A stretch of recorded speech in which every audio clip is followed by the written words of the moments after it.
Hello and welcome back to the channel. A few months ago now, I had the chance to finally buy a watch that I've been drooling over for the last few years, and that was this, the Steinhart Ocean One 500 Titanium. I never got around to making a video about the watch, but now that I have the chance to compare it to my Grail watch, the Tudor Black Bay 58, I wanted to pit them against each other and see whether the Steinhart is all the watch you would need and more, or whether the lure of the Tudor is just too much to ignore.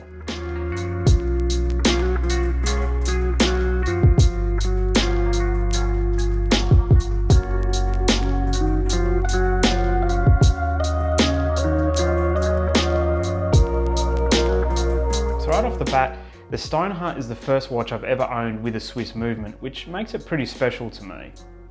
And what struck me straight away was the design of the watch. So you have this really high contrast face, deep black with bright white indices, and then little splashings of blue dotted around the place on the second hand, on the minute markers, and also on the Titanium 500 logo. It just looks extremely classy, and yet it also looks quite utilitarian in that it's designed to be extremely visible at all times. Surrounding the face is a ceramic bezel, which I absolutely love. It's vibrant, it really pops from the watch.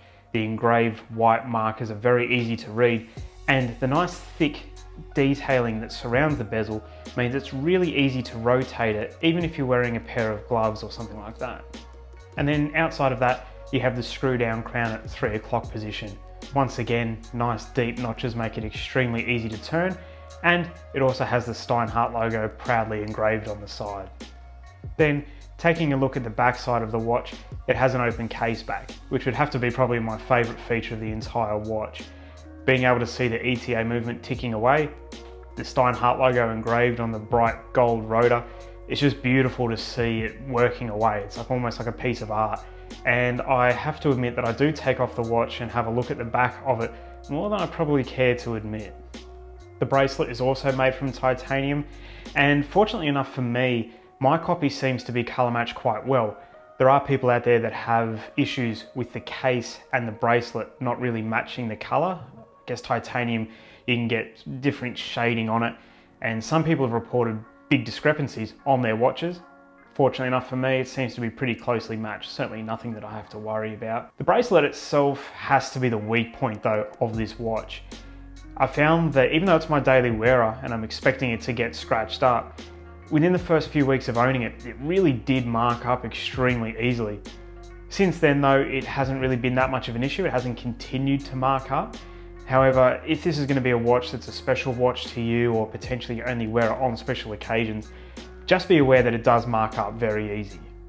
Another issue that I seem to have with the bracelet is actually to do with the screw links. So they seem to come loose quite often, and I would say I have to check them maybe once every week or every 2 weeks. Something that I've now just got into the routine of every time I pick the watch up, I have a look, make sure the screws are okay, and if they're not, just quickly go around and tighten them all up. It's just something that's a little bit annoying and a bit disappointing if I'm honest.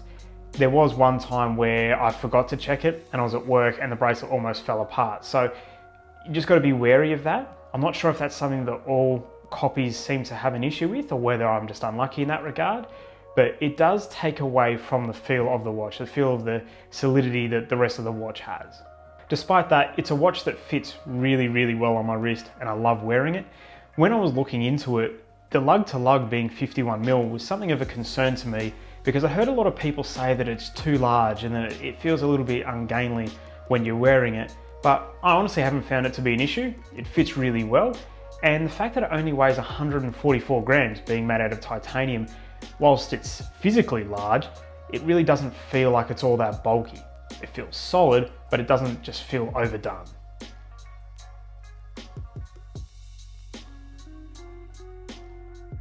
So if I had to pick 3 things that I love about this watch, number 1 would have to be the design. So as I said before, the way that the high contrast face with the blue markings, it just all comes together really, really well. And I also love the titanium color, the way it has a little bit of gray in it rather than just the bright silver of steel. It stands on its own, and it's something that I really, really like about the watch is the design. And number 2 has to be the fact that it's the first watch I've owned with a Swiss movement. For me, this feels like you're entering a certain level of watch, and it's something that just makes it feel really special to me. So it has the ETA 2892 movement, and it's been extremely accurate for me. I think it keeps within a couple of seconds a day. I've certainly not noticed it go out within wearing it over the week's period or anything like that. And number 3 is the open case back. So as I said, it's one of my favorite features of the watch. It's something that you don't see in a lot of diving watches, and yet it's a feature that I absolutely love in any kind of watch. So to be able to get it in this was pretty awesome. If I had to pick 3 disappointments, number 1, it's a little bit of a weird one, is just the dome sapphire crystal. The way that the reflections come off of it, it actually makes it quite difficult to take photos of. Now, it's not really a fault of the watch, it certainly doesn't hamper functionality. It's just more so that because I really enjoy taking photos of it, it can be quite problematic, especially if I'm trying to take them out in natural sunlight, if there's any trees around or anything like that. You seem to pick them up really easily. The second is the bracelet. So as I just touched on, it really does feel like it lets the watch down. The actual case, the movement, everything like that is so well done. And then the bracelet just isn't up to that standard. So obviously it's something that helps keep the price down, but it does just feel like a bit of a letdown. And that rolls into the third one, which is just the screws coming loose. So once again, bit of a build quality issue, something that feels like it's just to keep the price down, but it also does reduce the enjoyment of the watch.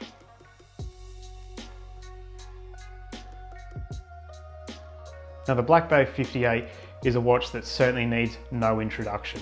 And when it was released a few years ago, I just drooled over it straight away and it quickly became my grail watch. The design of the 58 has to be viewed as something that's just stunning and also classic. Where the Steinhart uses a deep black with white markers and blue touches, the 58 uses black for the face, but then rose gold markers filled with a custard colour lume. The Steinhart logo is proudly displayed on the dial's face, and Tudor does the same, although you could argue that it's done in just that little bit higher market or higher end application. The traditional red triangle takes pride of place at 12 o'clock with a lume pip in the middle, and the bezel is done in an anodised aluminium with rose gold markings, which I think really tie in beautifully with the rest of the dial. Now the bracelet may have copped quite a bit of flack over having fake rivets, but for me it does a great job of tying the watch in with the vintage brief that Tudor had for the 58. And whereas in the Steinhart the bracelet was the weak point of the watch, here that's just not the case. It feels just as good and just as well built as the rest of the watch. The 58 wears extremely well on the wrist, and even though it's substantially smaller than the Steinhart, it's in no way dainty or delicate feeling. It feels just as solid as the Steinhart. It feels like it'd be able to put up with a lot of rough and tumble, be a great tool watch or diving watch, not that I'm ever going to put it through anything like that, but it feels extremely capable despite the fact it does come in quite a bit smaller. If I had to pick 3 loves of the 58, number 1 just has to be the overall design. So once again, the rose gold markings, the bracelet, everything about the look of the Black Bay 58 to me is just absolutely perfect. I was worried that perhaps it would feel a little bit small because I do have quite chunky wrists, but to be honest, it doesn't look out of place, it wears perfectly, and I just can't stop staring at it, to be honest. And that rolls into number 2, which is the feel. So the way it feels whilst wearing it, the weight, the materials, the solidity of it, it's just a really pleasurable watch to wear. You don't feel like you have to particularly baby it, not that I want to go knocking it on any doors or anything, but whilst it feels extremely capable, it feels light and it just feels extremely comfortable. And then of course the fact that it's the Grail watch. So even making this video now, I can't quite believe that it's sitting here on my wrist and that I'm able to make this video. You know, as I said, I've drooled over it ever since it was released a couple of years ago now, and it feels like an instant classic. So to find 3 disappointments with the Tudor, I had to get pretty picky here, and there are actually 3 features that are on the Steinhart. So number 1 is a lack of a date window. For me personally, I would like to have a date window, and I know that there are other watches in the Black Bay range that have them. However, I feel like it would have been a nice addition. Second would be the bezel. So as I said with the Black Bay 58, it's an anodized aluminium bezel. Personally, I prefer ceramic bezels, so that would have been a cool addition to this watch. It does take away from the vintage feel, so I understand why it's not there. And then thirdly is the open case back. So the Tudor Black Bay 58 doesn't have an open case back, which is to be expected. However, it would have been cool to be able to see that Tudor in-house movement ticking away. And people who have done videos on these watches where they've taken away the solid case back, it just looks beautiful seeing that movement in there. And Tudor have gone to a lot of effort with that movement as well. Some nice brushed surfaces, the Tudor logo, that kind of a thing. So it's a bit of a shame that it's not on display. Overall, I love both watches. Logic would dictate that you just purchase the cheaper one, since they both have Swiss movements, they both tell the time. But then again, Logic would also dictate that you just use your phone to see what the time is. So, which one would you pick? Does the Steinhart fulfill all the needs you have with a watch and more? Or is the lure of the Tudor just too much to ignore? Tell me down in the comments below. As always, thank you so much for watching. I hope you enjoyed this video, and if you did, please give it a thumbs up. I hope you stay safe, and I'll see you in the next video.